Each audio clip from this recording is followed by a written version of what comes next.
Hello, a warm welcome to you to my channel Dr.Sirisha's Management Lectures.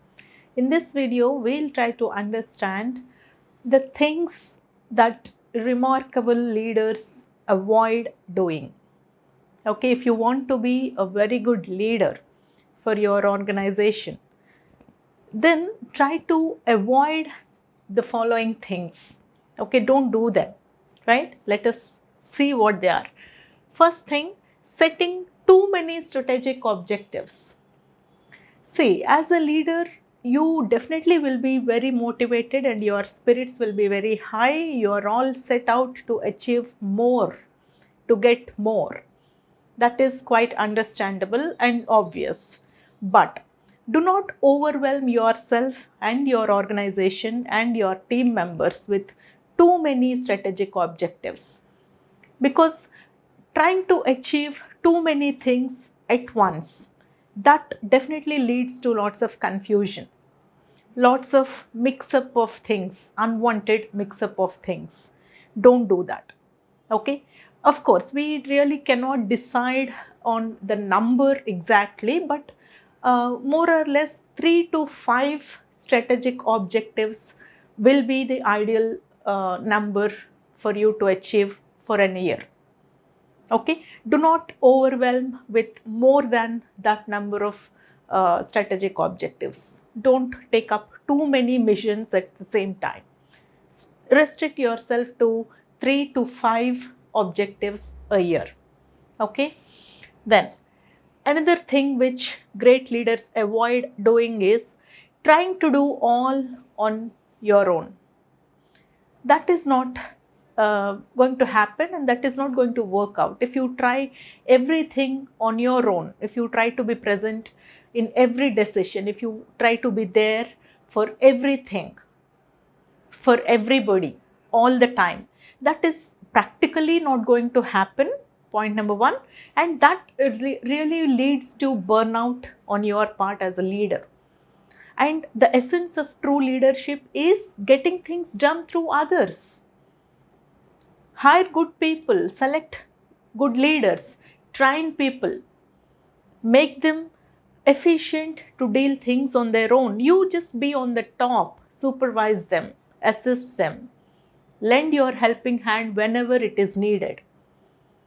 Give some decision-making authority to your subordinates, your team members. Guide them, supervise them from the top. That is the essence of true leaders, true leadership. Okay, master that. Next, eliminating team members who disagree. That is something which good leaders do not do. Disagreement is not something bad. And great leaders, they recognize that, they acknowledge that. Of course, great leaders also acknowledge, also identify basically what is thoughtful and ego-driven perspective. Some people will be there who are really thoughtful and who carry a different worthwhile or worthy perspective, which may be totally different to what you think. And as a great leader, you definitely have to welcome such difference of opinion. You have to encourage your team members to express their opinions. Of course, there will be some people who are totally ego driven. They just are there to say no to whatever you say. Of course, as a leader, you have to identify them and you have to encourage those people who are thoughtfully disagreeing. Because, after all, having different perspectives is the catalyst to growth and development of your organization. Okay. Next, sustaining bad hires.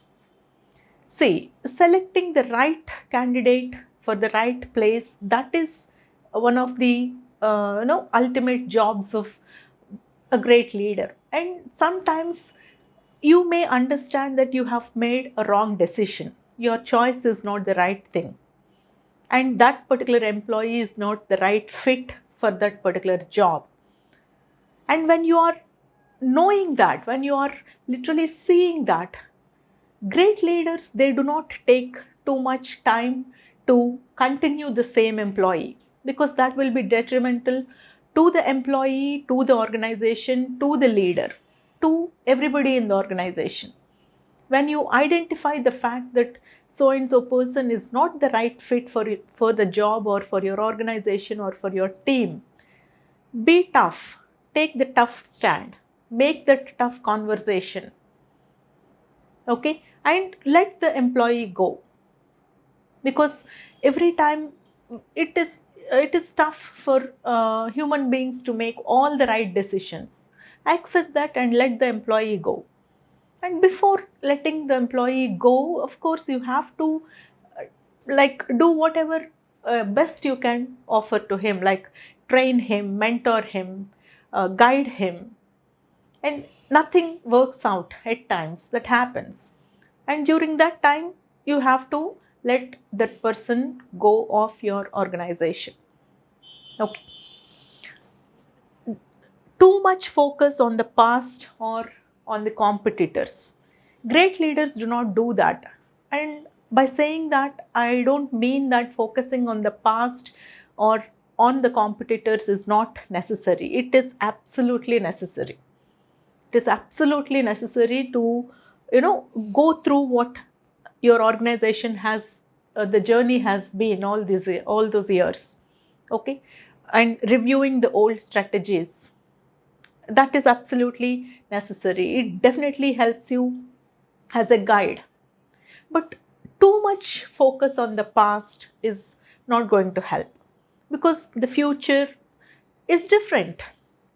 And you have to accept that fact. You have to identify and acknowledge that fact. Okay, definitely go through your past, but you have to at the same time notice the fact that tomorrow is a different day. It's a different opportunity. It's a different game. And you need to have different strategies. Okay, great leaders, they do not, stick to their past. And competitor analysis, that definitely is important. You have to keep an eye, a close eye rather, on competitors, but at the same time, you have to draw a line. You have to identify where you are focusing too much on your competitors and losing your present or losing your own organization space. So great leaders do not let that happen. Okay, as they say, see, do not only try to blend in, try to stand out. Blending in with the past, blending in with the competitors' strategies, that is not which is going to give you and your organization that unique identity. In fact, standing out, doing things differently, being ahead of the competition, that is what it's going to make you a unique thing. Okay, so these are the things which true leaders and great leaders, they definitely have a better understanding about. Okay, thank you.